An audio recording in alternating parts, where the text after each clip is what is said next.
মধ্যপ্রাচ্যের দেশ কুয়েতে বিভিন্ন পেশায় কর্মরত আছেন প্রায় ৩ লাখ প্রবাসী বাংলাদেশি। এদের বেশিরভাগই পরিচ্ছন্নতা কর্মী হিসেবে নিয়োজিত। ভিসা ক্যাটাগরি ভিন্ন হওয়ায় যে কেউ চাইলেই যে কোনো কাজ করতে পারেন না দেশটিতে। এক ক্যাটাগরির ভিসায় কুয়েত এসে অন্য ক্যাটাগরির ভিসায় কাজ করা কুয়েতের আইনে সম্পূর্ণ অবৈধ, যা শ্রম আইনের লঙ্ঘন। এ অবস্থায় পুলিশের হাতে ধরা পড়লে প্রবাসীদের ফেরত পাঠানো হয় নিজ নিজ দেশে। ভিসা ক্যাটাগরি সম্পর্কে না জেনেই কুয়েতে এসে ফাঁদে পড়েন বাংলাদেশি প্রবাসীরা। মূলত কুয়েতে হচ্ছে 3 ক্যাটাগরির ভিসা প্রচলিত বেশি। তার মধ্যে বাংলাদেশিদের কাছে সবচেয়ে জনপ্রিয় ভিসা হচ্ছে আখুত হুকুমা বা গভর্নমেন্ট প্রজেক্ট ভিসা বা ক্লিনিং কোম্পানির ভিসা বলতে পারেন। এছাড়া খাদেম, যেটা কুয়েতিদের বাসায় কাজের জন্য আনা হয়, সেই ভিসাটাও কুয়েতে সবচেয়ে বেশি জনপ্রিয়। আরেকটা ভিসা যেটা হচ্ছে প্রাইভেট ভিসা, ওটাও 18 নম্বর ক্যাটাগরির আন্ডারে আহলি ভিসা বলা হয়। তো সবচেয়ে ভালো ভিসা বা সবচেয়ে উত্তম ভিসা হচ্ছে আহলি ভিসা, যেটা 18 ক্যাটাগরির ভিসা বলা হয় বা নর্মাল ভিসা বলা হয়।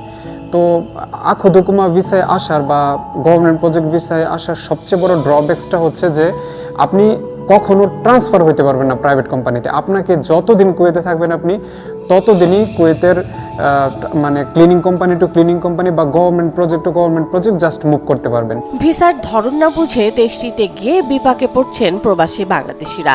এদের অনেকে আবার অবৈধ হয়ে মানবেতর দিন কাটাচ্ছেন বছরের পর বছর।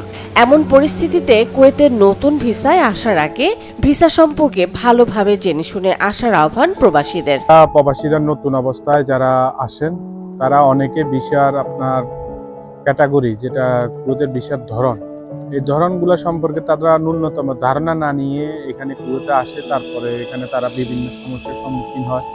এখানে অনেক ক্ষেত্রে দেখা যায় ভিসা 18 নম্বর ভিসার ভিতরে অনেক রকমের ধরন থাকে, আকুত থাকে, আহালি থাকে, তারপরে মাসুর সাগিরা থাকে। এই সমস্ত ধরনগুলো যদি তারা না বুঝে তারা এখানে আসে কাজ করতে অনেক সময় বিভিন্ন সমস্যা পড়ে যায়। যে আপনাদেরকে অবশ্যই খেয়াল রাখতে হবে, কুয়েত আসতে হলে সর্বপ্রথম আপনি যে ভিসা যাচ্ছেন ওই ভিসা সম্পর্কে যারা এখানে কুয়েতে অবস্থান করছেন কারো না কারো মাধ্যমে এইসব তথ্য সংগ্রহ করে আপনাকে আসতে হবে। এইসব সমস্যার কারণে বিভিন্ন সময় দেখা যায় তারা হাউল হতে পারেন। আহলিশন, আখুদ হুকুমা, খাদেম, মাজরাসন সহ কয়েকটি ক্যাটাগরির ভিসা রয়েছে কুয়েতে। এসব ভিসার মধ্যে আহলিশন পরিবর্তনযোগ্য, যেটা সহজে মেলে না। বাকিগুলো পরিবর্তনযোগ্য না হওয়ায় বিপাকে পড়তে হয় প্রবাসীদের। কুয়েতে 7 থেকে 8 লাখ টাকা, 9 লাখ টাকা, 10 লাখ টাকা পর্যন্ত, 12 লাখ টাকা পর্যন্ত আমার জানা মতো খরচ করে মানুষে। আপনারা কাজটা একটা হাতের কাজ শিখে আসবেন, পাশাপাশি একটা ভালো মানের ভিসা আসার চেষ্টা করবেন। পরিচিত কারোর সাথে, আপনাদের যদি পরিচিত কেউ থাকে ওনার সাথে আলাপ আলোচনা করে আসবেন, এমনি ডাইরেক্ট আইসেন না। নিশ্চয়ই আপনারা আগে ফলো করবেন যে জিনিসটা আপনাদের ভিসার ক্যাটাগরি কি। আপনারা দালাল ধরে আসবেন না, হ্যাঁ। আর যদি দালাল ধরেও আসেন তবুও আপনারা যে কোনো একজন পরিচিত মানুষের সাথে আগে যোগাযোগ করবেন, কথা বলবেন যে জিনিসটা কতটুকু পারফেক্ট, কতটুকু কেমনে কি, এই বিষয়গুলো আপনাদের মাইন্ডের মধ্যে রাখবেন। বিশেষ করে আখুদ হুকুমা ভিসায় বছরের পর বছর একই প্রতিষ্ঠানে কাজ করে যেতে হয় প্রবাসীদের। ফলে 7 থেকে 10 লাখ টাকা দিয়ে কুয়েতে এসে কাজ করতে হয় মাত্র 25,000 টাকা বেতনে। Desk report, channel 24।